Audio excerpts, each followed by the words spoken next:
You're listening to the winning literary show, Off the Shelf Books Talk Radio, live with host Denise Turney, author of the books Long Walk-Up, Portia, Love Pour Over Me, Spiral, Love Has Many Faces, and Rosetta's Great Hope. Turn up your dial and get ready for a blast of feature author interviews, 411 on book festivals, writing conferences, and so much more.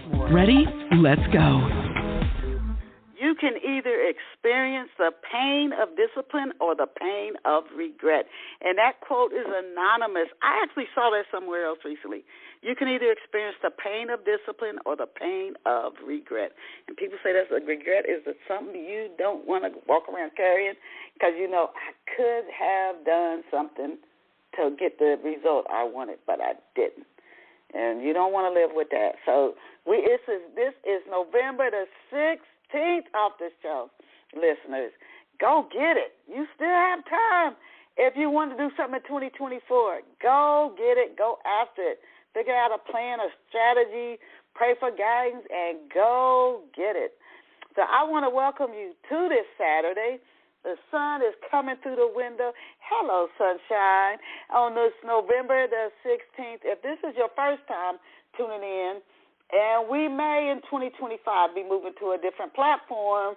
We'll definitely let you know and be promoting and marketing that, whether we stay here or move on. But if this is your first time tuning in to Off the Shelf, I just want to say thank you and welcome. And to our loyal listeners who have been here with us, going on 17 years. 17 years. Thank you for joining us. We have a wonderful author on deck for you today, and I love the time period that her stories are written in. So I think you're going to have a treat once we introduce her to you today. But before I begin, you know, the holidays are coming, and I heard somewhere for those who do their Amazon shopping, they don't want to deal with the crowds or they shop online at another retailer. I heard, at least for Amazon, that books are still their number one.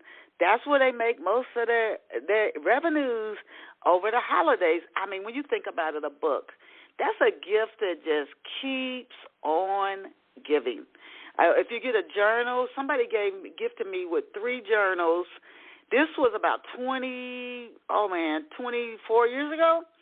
I wrote a diary when I was a kid, but I hadn't written in journals in years. And I said, I cannot let this gift go to waste this person's money. I've got to start writing in these journals. And I've been writing in journals ever since. And that's a gift. I mean, you capture your own life experiences, things that matter to you in a journal. That gift lasts decades. That's a gift that lasts decades that you might not pay no more than $12 for. I mean, it's hard to price a gift that keeps giving like that. And then for a book, a story that stays with you, something that might even just speak to you, not just entertain you, but speak to you. It might offer you something that you're looking for, some motivation, inspiration, hope, some guidance. Oh, this is an aha moment might come to you as you read something. While you're out there shopping, I encourage you to treat yourself and somebody else with a book, whether it's a journal, a mystery, and I'd love for you to visit me online. Wherever you get your books, you can get them through my website, which is Chistel, CHISTELL.com. It's not going to cost you anything but a few minutes to go over there, CHISTELL.com. Go check out the books over there and journals, and treat yourself and someone else to a book this day and this holiday season. And thank you so much. And now let us go and meet our very special off-the-shelf guest. And this morning's off-the-shelf guest, who joins a long line of just New York Times bestsellers, movie producers, etc., actors have been on this show. And so she's joining that long, glorious line of guests. And her name is Cecilia. I hope I pronounced her name right. Cecilia Tichi. And if I don't, I hope she corrects me. And she's fascinated with the Gilded Age America. Cecilia writes mystery novels that take place during the Gilded Age, like the late 1890s 90s, no more than like around the 1920s. In addition to being an award-winning author, Cecilia is a professor of English and American Studies emerita at Vanderbilt University. And Val and Roddy DeVere, they are memorable characters that make appearances in books she writes. And Val and Roddy, they are always trying to figure out who the culprits, who caused this crime, and her mysteries. And she has used her extensive travels across the United States as research for her stories, marrying real-life facts and fiction. And among the books that Cecilia has written is Death in a Gilead Frame, A Gilded Drowning Pool, A Deadly Gilded Free-Fall, and A Fated Gilded High Note. Please check Cecilia out online at CC Books. I love that.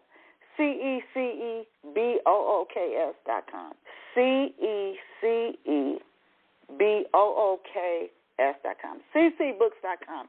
We're absolutely honored to have Cecilia Tichi join us on Off the Shelf this morning. Welcome to Off the Shelf, Cecilia. Denise, you are the best. I hope, can you hear me okay? I hear you perfectly. Perfect. You're coming through perfect.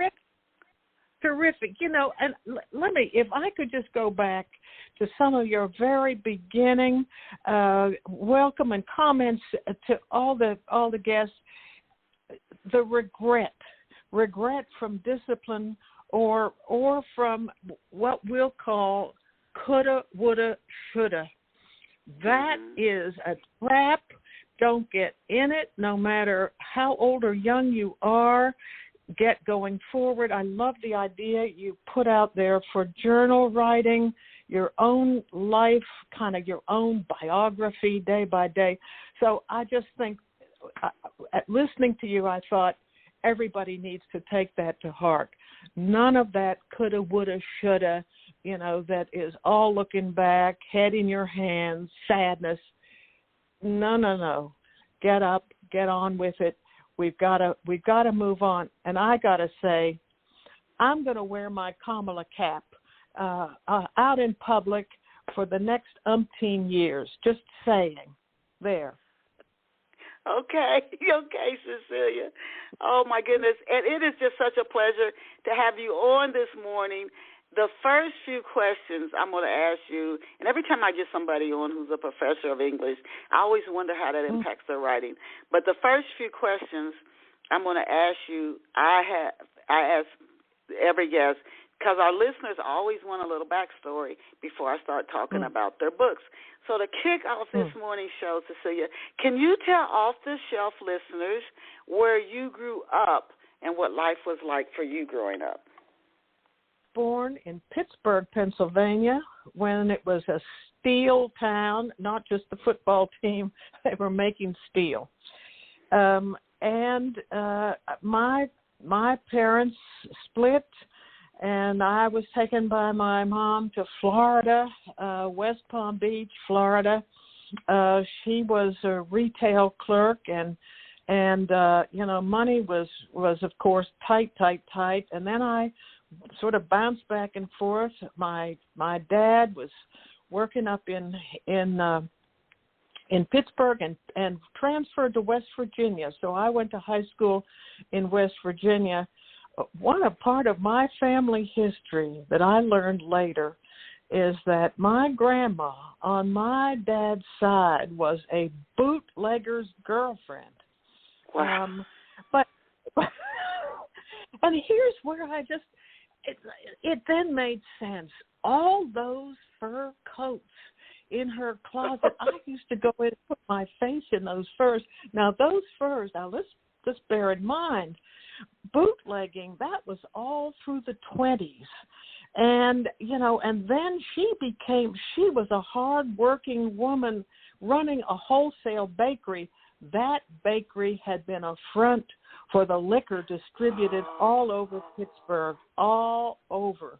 And I remember her jewelry, lots and lots of diamonds, and those furs, sealskin and beaver and mink and fox, I don't know what all.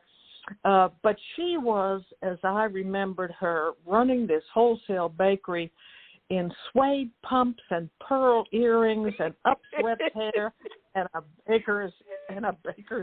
And so I think I learned a lot about working life from looking at her, looking at my mom. I would say this about my character, Valentine Mackle DeVere, and she comes from the Rocky Mountain West, and now she's in society in the East Coast because she has married a fifth-generation gentleman on the East. She's too rich for society to exclude her, but she is too much a Western Wild West woman to be fully accepted in society. And I would say that touches me because I often felt as a kid back in that day, because I was the child of single parents, divorced. Some of my schoolmates, I think, thought that I might be infectious in their houses, and so I felt myself an outsider. But I'll tell you, and maybe you know with your books, so many books, the outsider can have an angle on things that the insiders, because it's sort of like fish don't know they're swimming in water. So, yeah. But the outsider can get a handle on things and have a look at things, and I think for a writer, it's like a big gift. So I have been very thankful to work in the classroom, in the library. One of my students in Vanderbilt University had a long time of very affluent families, sons and daughters. But one student said to me, and I cherish this, she said, "You give us ways to think about things that we never had in our families." And I cherish that. And that's a sort of an angle that I have brought into my character, Valentine, from that Wild West upbringing. She grew up in the Rocky Mountain mining camps. Her papa, an immigrant, raising her. Her mama has died in her infancy. And now she is a rich heiress. Money is no object, but she is looking for purpose in her life. And Denise, in these historical novels, and I know I'm sort of going on and on, but just to say, if we Google Gilded Age, we get as many references to these very present years as to that past in the 1890s. And what is that about? We're dealing with new technologies as they did. The industrial order and these new horseless carriages. What was that going to be about? And here we are with digital technology, and we barely got hold of it with our phones and our social media, and now we're hearing that artificial intelligence is going to swamp our lives if we're not careful. So there's all that political turmoil back then, and now here it is again. The who knows what as we get the president in for another time, and so just the sense of where are we, who are we, and by putting my mystery novels back to that first Gilded Age, I think I can let myself as the writer and my readers kind of get some distance on some of the same conditions that were going on back then that mirror our own time. So let me take a breath, take a sip of my coffee, and I've just talked too much. I'm sorry to say. No, enjoying you. I wanted to ask you two questions. I heard you when you talk about the writer feeling like a outsider, and you get a different perspective than maybe somebody is an insider. But specifically, who would you say? What would you say, or who inspired you to actually sit down and start writing novels? You know, in the 8th grade, we were asked, I remember this composition assignment. This is 8th grade. I'm in West Palm Beach, Florida, in Northborough Junior High. And we were asked to describe something. What did I describe? A book. A book. Oh. Interesting. And Denise, I was not a big reader. Let me tell you, I did not grow up in a house. Either parent, neither one of them were readers. I liked comic books. That was where my vocabulary got bigger. I liked Little Lulu because she was the boss of the neighborhood, and she could boss those boys around. And so I looked forward to comic books were 10 cents, 15, and then they went up. And Little Lulu. Anyway, so I described a book, and the teacher said, you know, she didn't quite get it, but she said, okay, this is good. And then I remember the next year writing a story. I wrote a story, and you know, it was based on a personal experience. My mom sent me to the store for a loaf of bread and a quart of milk, and she said, "Be careful crossing that road, you know." I remember I looked back both ways. Nothing was coming. I went into the middle of the road. This was stupid. What was I? Maybe I was 8 at the time. Still nothing coming. I just sat myself down in the middle. Right on my goodness. And then I just thought, oh, I did this, didn't I? I got up, I crossed the road, I went to the little store, got the milk and the bread and went home, never told anybody. I wrote that story. Now, you know, whatever it was, I did my best, but I had such a reward to myself writing that. And it just felt good. It just felt good.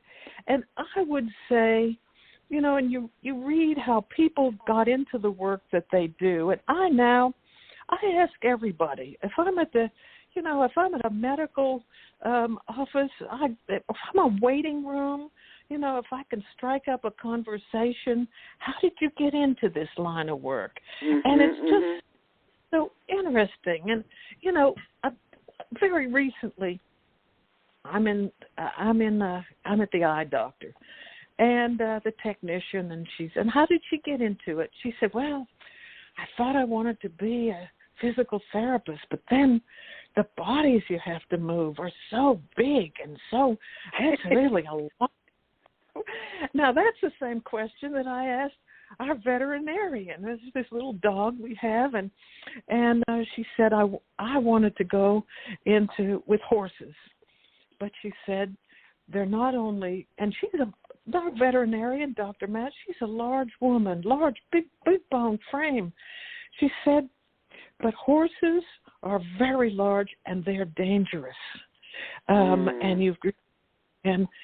she said, I thought I better, you know, but of course she's treating St. Bernards and Great Danes and, you know, horses you could put a saddle, you think, and but just to say, but to pull it back to what work feels good. And when you ask, what is work for my daughter, and she said, what about work? I said, work is for two things: to increase well-being and to diminish suffering. Those are the two things.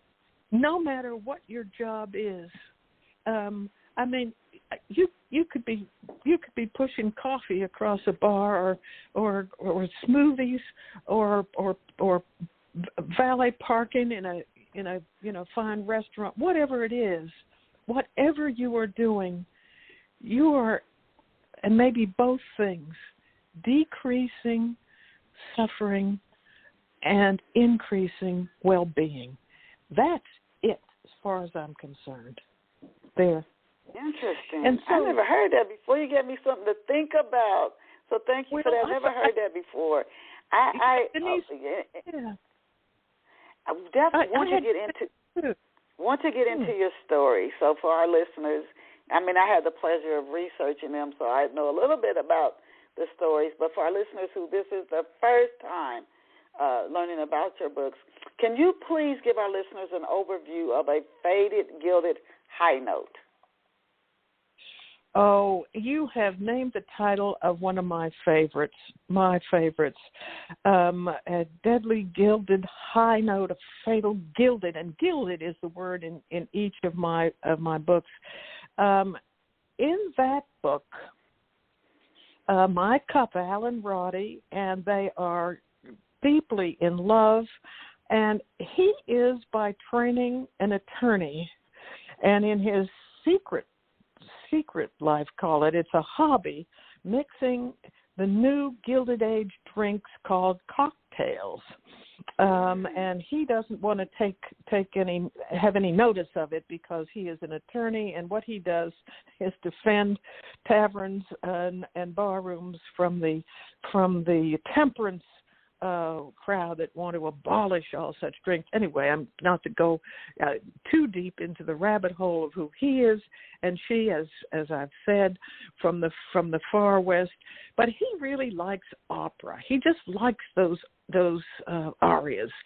So Val goes along because, to be nice, but also the Metropolitan Opera House in New York is just so glittering and sparkling, and it steals the show. So they're in their private box, and something seeps from the next box, and it's dark. And he looks down, and he raises his hand, and what's on his hand but blood?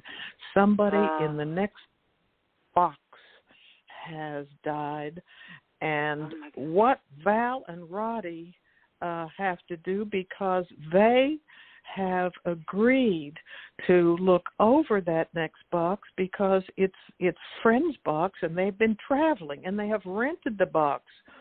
And so the question becomes, who died and who did it? Now, this novel will take Val and Roddy DeVere from New York to Palm Beach. And now, if you're going to write historical novels, including mystery novels, you need to do enough research so that your reader is trusts. Yeah. So it seems that Henry Flagler, who made a ton of money from the Rockefeller oil business, he started to build hotels on the east coast of Florida, and one of them in Palm Beach. And it seems that the DeVeres, Val and Roddy, will need to track the murderer to Palm Beach, and they go there in their private rail car, which they can have because Val is an heiress from all that silver fortune that her daddy made, and money's no object. So, of course, there's a scene in the rail car, and, of course, Denise, I have to have a book on the private rail cars. They were called mansions on wheels. Interesting.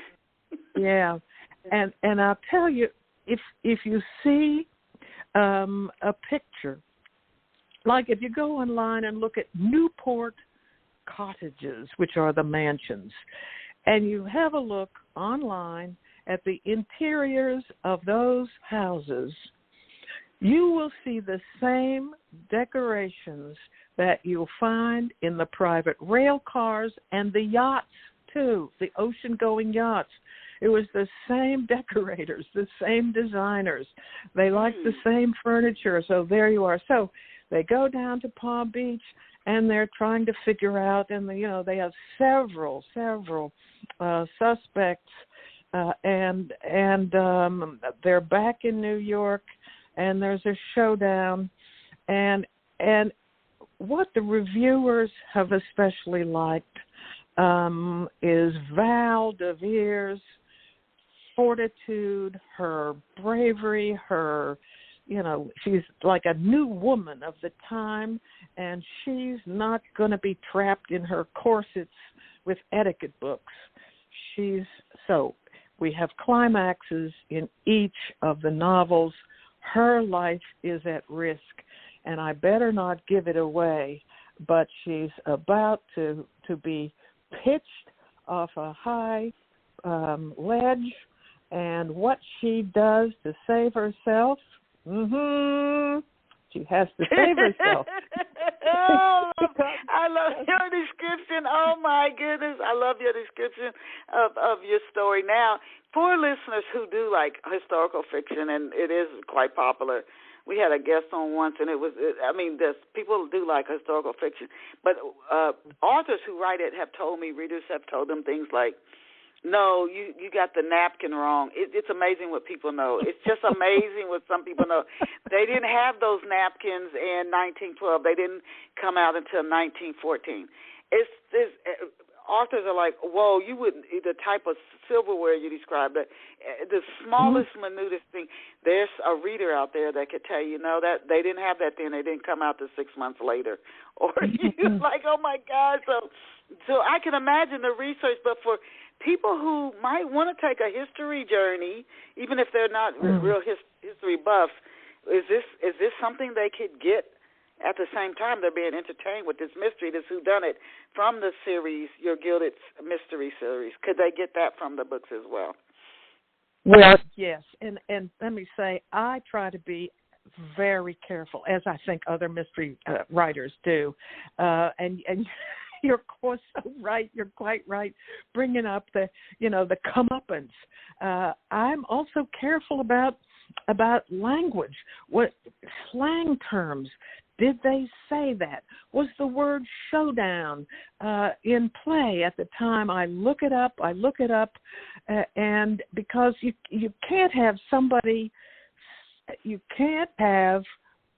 words that are from now.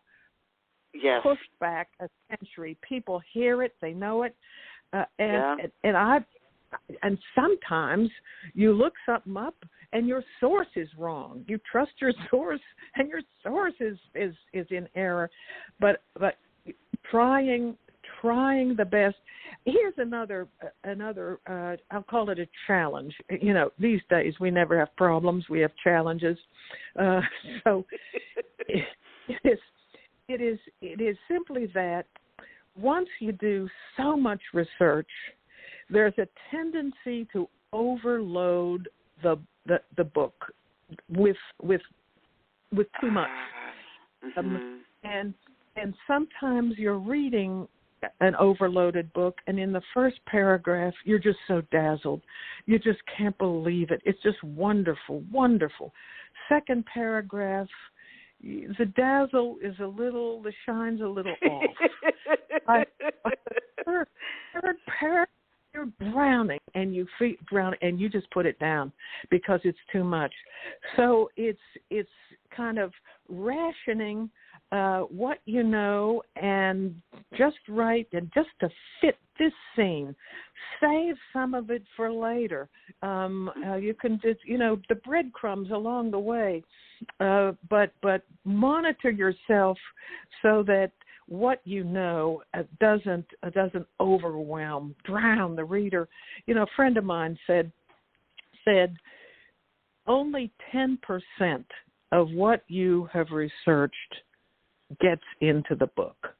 10%. That 10% better be on the mark and count.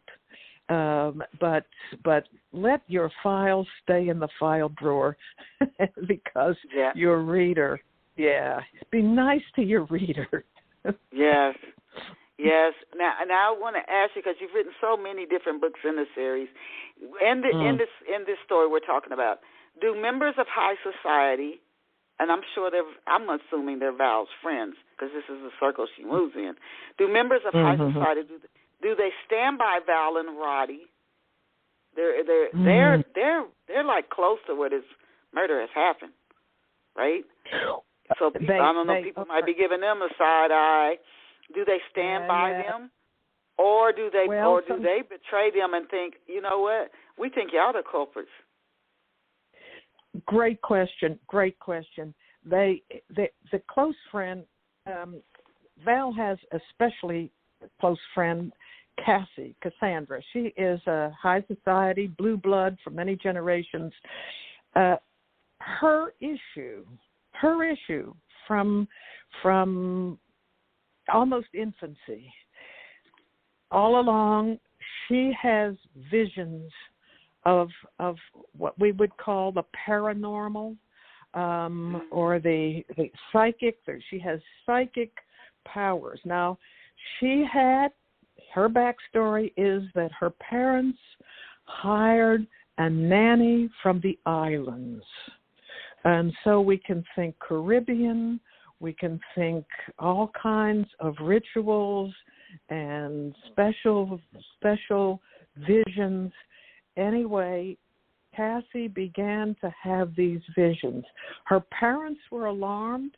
They sent the nanny back to the islands, but Cassie forever, though her parents have sent her to specialists to try to rid her of what she sees for the future, she still has these visions. Now, Denise, I want to say, she's a very close friend. She sticks by Val and Roddy thick and thin.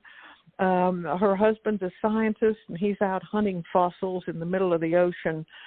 But my point, and it's a point I think that for writers and for readers who see what get called secondary characters, they come in time and again, and they become familiar in the books. Here's the point. Do not, writer, give qualities to that character that you have doubts about or don't believe in. I am not psychic. I can't, but the number of times that you're thinking about somebody you haven't seen in a good while, and they get in touch with you at that very moment, or you have suddenly the feeling that something major has happened to somebody, and it turns out it has happened. This through life, I ask people, everybody nods. So sometimes it's said that we in America, and maybe the West, generally small W West, we are discouraged from these sorts of experiences. We're told to kind of don't follow our intuition, don't follow our gut. But sometimes the gut has a message, or there's a deep in one's thoughts. There's something, and logic doesn't explain it. Science doesn't explain it. Religions can take us there. Faith can take us there. I sort of don't mean to wander from this whole topic. That may come back to my character, Cassie. She has psychic powers. I'm not psychic, but I keep an open mind, and she is a very close friend of Val and of Roddy. She sticks with them. They have other friends who also are good friends, the Harrimans, and that's a real couple. And I have memoirs of people who can be in the novel and be good friends. But there are others, the social queens, they're called and have been called. And some of them are ready with their razor tongues to slash and cut.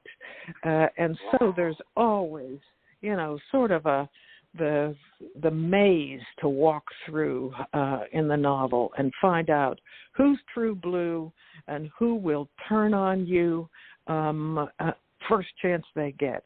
And of course, that's part of the story. Who comes through, who turns against, and Val and Roddy have to keep going. And let me mention, they did not start off deciding to be sleuth detectives. In the very first novel, which is titled A Gilded Death, and it is set in Newport, the summer playground of the Gilded Age rich, they are trying to protect Cassie, who I just was talking about, whose life is threatened. And they team up to protect her. And that's where they find that they themselves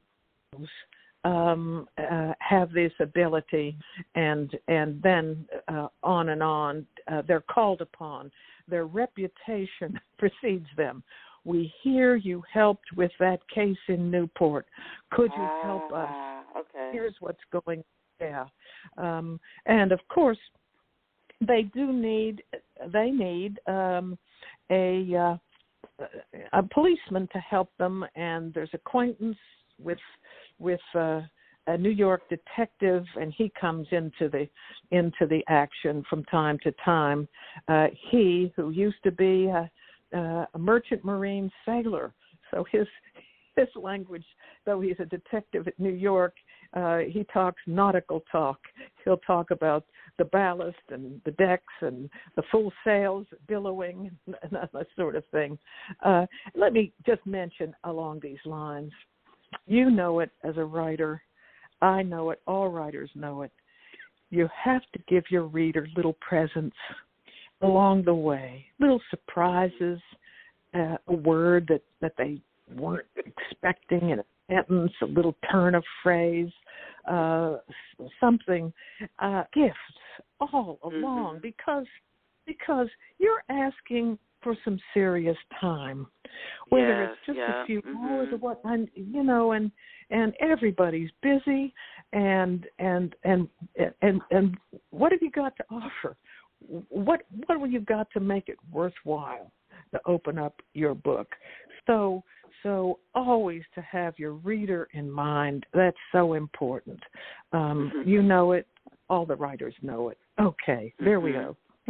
Now, thank you. I wanted to ask you next and we may not get to all your books, but I definitely want to get to the murder, and Gilded Central Park. But for the next question, is a Deadly Gilded Free-Fall for our listeners? Is this a sequel to? Are these books like? Would you have to read, for instance, a Fated Gilded High Note to understand and follow what happens in a Deadly Gilded Free-Fall? Are these sequels, or are these standalone books where somebody can fully understand what's happening in each book without having read the previous story?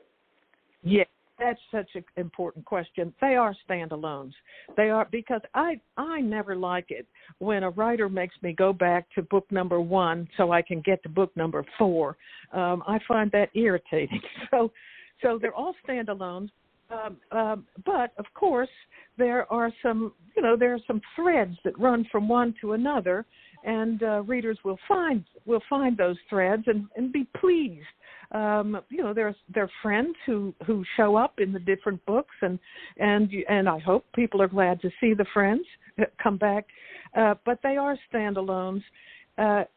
Now, for a writer, you were well aware of this. You've got to be able to set the book up each time, and to do it in a way that will offer some interest to readers who have seen it set up in the previous book or books.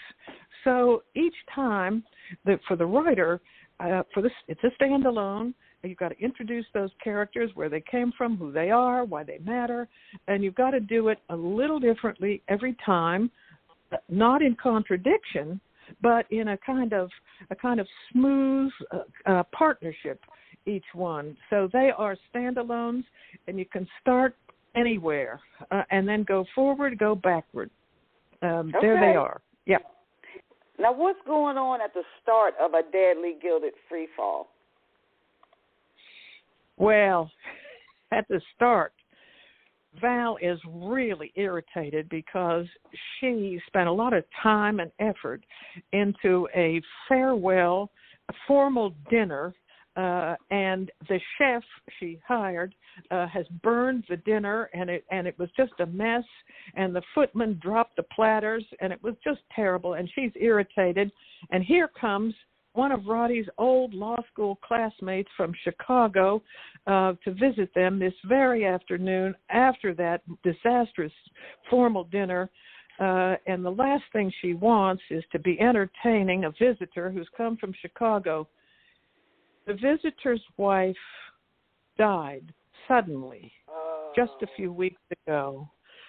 She died in a fall from her stairway in Oak Park outside of Chicago, very high-end house.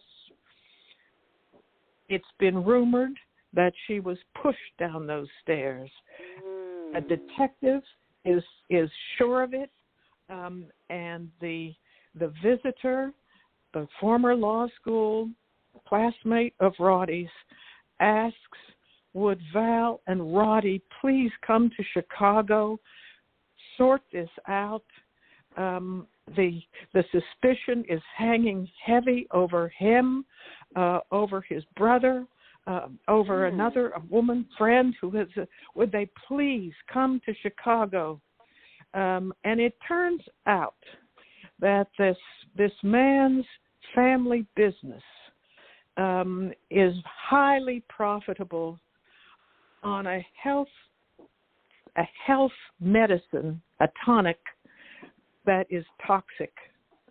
So Denise, what I'm able to also bring into the book is the problem that even is in our own time.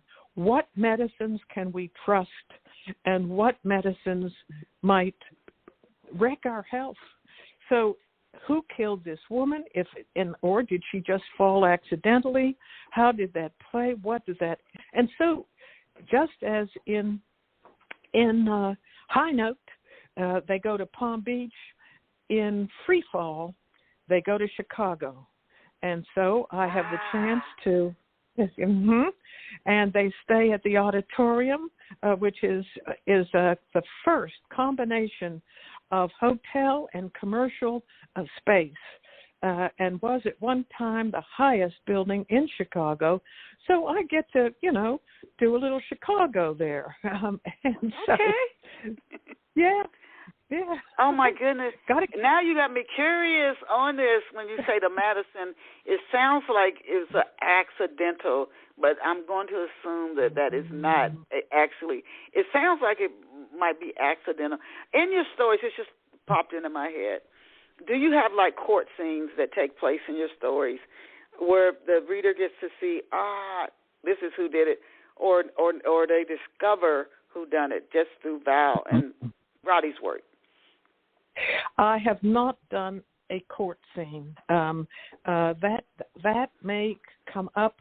The Perry Mason or Law and Order. I mean, I've left that to TV so far and the movies. Okay. I might send them out to Los Angeles. There was a famous defense attorney named Earl Rogers, and he became the model for Perry Mason. His daughter, Adele St. John, Rogers St. John, she lived on and was on TV night shows, the famous journalist. So you can see where my my little brain goes here, there, and everywhere. But I have not done a court scene. I report on Roddy's cases because the temperance ladies, and this was true. They would come to often these were church women, and there families had been ruined by men drinking away their wages after work. Large families unable to keep a roof over their heads and the mouths fed, and this was real. So the temperance movement had behind it a lot of anguish because of men who just drank away the family income. So they would sometimes come to gather, kneel in prayer before a tavern, and then go in and raise havoc, smash the bottles. There was a woman, Carrie Nation, she was called, and she had hatchets, and she called her little campaigns hatchetations, and would go in and smash the kegs and the beer and the whiskey. I mean, all of it would be a mess. So I have Roddy dealing with the damage from some of these zealous groups. Not that he approves of drunkenness at all. The cocktails, and let me just get in here a bit. We think of cocktails as sort of forever and whatever. They just are. Mm-hmm. The fact is they were inventions of the Gilded Age. Before that, whiskey was straight, poured from the bottle to the shot glass, and drunk only by men, and no one knows who first added ice. That was the first adulterant, and people liked it. It cooled the whiskey. They liked the sound of the ice chiming against the glass, and that started a breakthrough of fruit juices and syrups and bitters and garnishes. Wow. Oh, really? But the whole idea was to sip, first to be delighted by the look of it, in a stemware glass, maybe a slice of orange or lemon, and the cherry in there, maraschino cherry, and so look at it, enjoy it from visually, then sip it slowly. These were not to be chugged or swallowed down. The whole idea was a very careful sipping over a long period of time. And so the invention, Gilded Age invention, let me mention this, and I'm bringing it up in the I've just started the newest one. Val wants to order a cocktail. Ladies were not permitted to order cocktails. Only the gentlemen. The ladies could have as much champagne as they liked, as much wine, liqueurs after dinner, that was fine. All these drinks were approved in the etiquette books, but the etiquette books said nothing about cocktails. So the ladies dare not. It's so crazy to think of that. Yes, and it is. Denise, gosh. It wasn't till the 20s when the flappers, would just sort of up to the bar and put their little boot up on the brass rail and order. But mostly in speakeasies, because that was prohibition.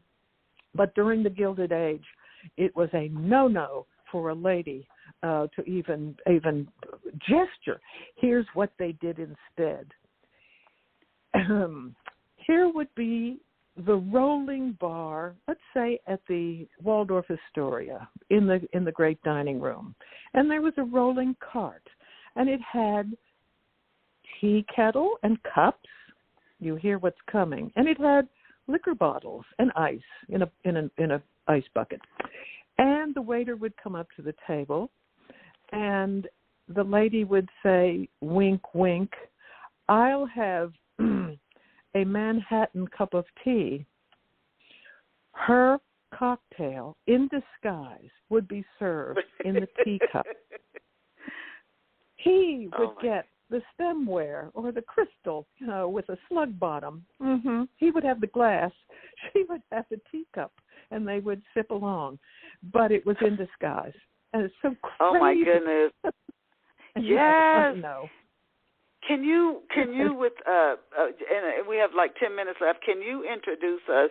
You said you're working on the latest one. What is the title? Can you give us a brief synopsis?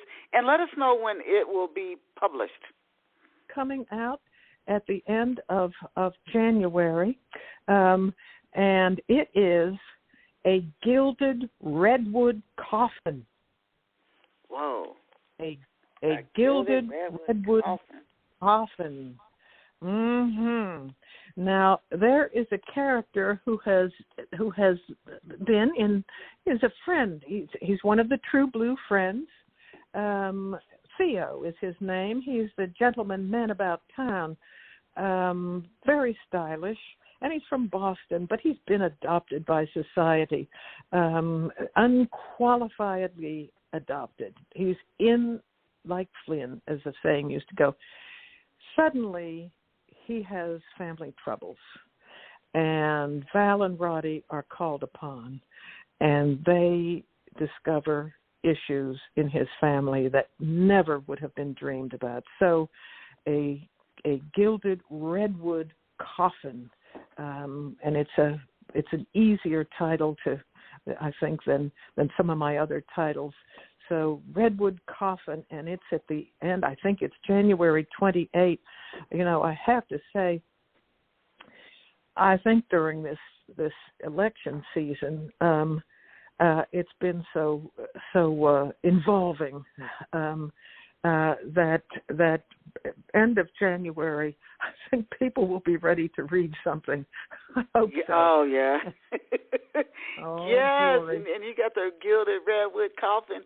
Is it, a lot of your stories are set in 1899. Is this story set in that year or near somewhere near that yes, as well? 99, and I have just started. And here's what I'm doing, and this won't be for a year and a half or so. I'm moving. Here's what Val sees a horseless carriage at an event, and she's interested, and she's thinking, I want one of those horseless carriages. In this one I've just begun, I'm moving them up to 1902, and she's been driving this. She's learned to drive. She's driving this little 8-horsepower Fiat, and she has reason to want a much more powerful motor car. So that's in the distance. That's in the distance, and I don't have a title, and I don't know, but Redwood Coffin is about to pop in 2025 at the end of January.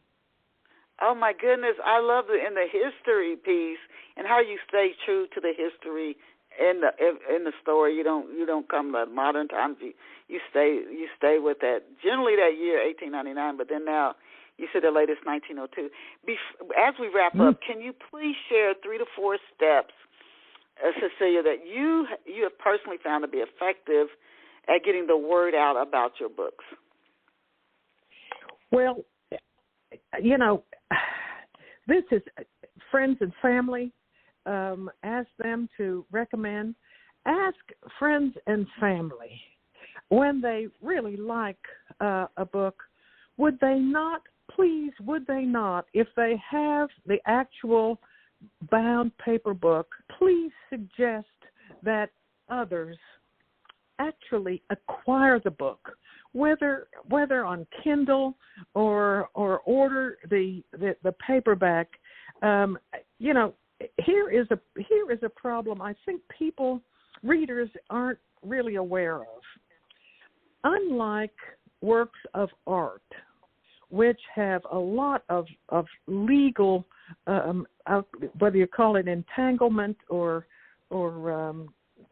wise laws, books once they go into a used book market, the author earns nothing, and so so I would say, please suggest, as you did at the very beginning of the show, give the gift of a book, and that book should be a new book, just purchased, so that an author has the opportunity to get the royalty payment. Unless you're Stephen King or Louise Penny, you're not, chances are, going to earn much of a living through your royalties. But when you see that a book is purchased as an author, it's so heartwarming. You think there's somebody out there who cares enough. So I would say, please don't just pass the book on to your friends or your family or one of those little neighborhood sort of voluntary libraries that pop up. They look like little dog houses on stilts. But suggest that the person pony up. Share it with a couple of people, but don't keep circulating the book that one person bought and that the author has no idea that others are enjoying, and just so do that. And of course, there's Facebook, there's Instagram, there's Denise. There is Off the Shelf here. You Are Talking to You podcast too. But it's a crowded field. We all know this, and people are busy. And let me also, here's another piece of what I'm going to say, advice to readers. Try a new writer. Maybe it's me, Cece Books. Maybe it's you. Here's something I found very discouraging. Louise Penny has a wonderful long-time series. She's probably got 25 books out now, and on her face here was a reader saying, "Oh, now that I've read every single one of them, I'm going to start and reread every one from the beginning." Now, that is a tribute to Louise Penny, but it's crushing for anybody who thinks, try me, try him, try her. Yes, that's sort of a closed loop, and so how about break out a little, live a little outside that familiar zone. Yes. So I would say, so get out into a free range zone and go there. Give it a try. Yeah. Yes. All right. Yes. Where can listeners get copies of your books? And are they in ebook, print, audio book? What kind of version, what kind of formats are they available in? And where can our listeners get copies of your books? Okay, they are in ebooks and they are in paperback. And they're right there on Amazon. On either way, you can have them, or at a bookstore. And if the bookstore doesn't have them, you can order them through Barnes and Noble has them all, and bookstore orders. They're available, and of course, if you're an ebook person, you get it immediately on your Kindle from Amazon. So there they are. They're out there. Get them. Okay. Oh, we have had the pleasure of speaking with Cecilia Tichi, and her website. Please visit her online, CECEBOOKS.com. Again, that's CECEBOOKS.com. She kept it so simple. If you came in midstream or you were busy this morning, you came in at the end of the show, no worries. Once the show finishes streaming, you can go back and listen to it in its entirety and share it with as many people as you like. We really, really thank you, Cecilia, for taking time out of your day to be here with us on Off the Shelf. I loved the way you talked about your stories. Oh, my gosh, you would be, if you got to a place where you could do readings or talk about your stories like you did on Off the Shelf, I could see where I could see in person you doing that, you selling lots of copies. You talk about that time period and your story so well, so engaging. So thank you for being here with us today. And to our listeners, please come back next Saturday, 11 a.m. Eastern Standard Time or New York City time, and when we will bring you another awesome guest right here on Off the Shelf Books. Cecilia, I thank you again. When the show finishes streaming, I'll send you or your representative a link to the show. To our listeners, remember, you are awesome. You are incredible. Go out and create a fabulous day for yourself today. See you back here next Saturday. Bye for now. Lady, you are top shelf.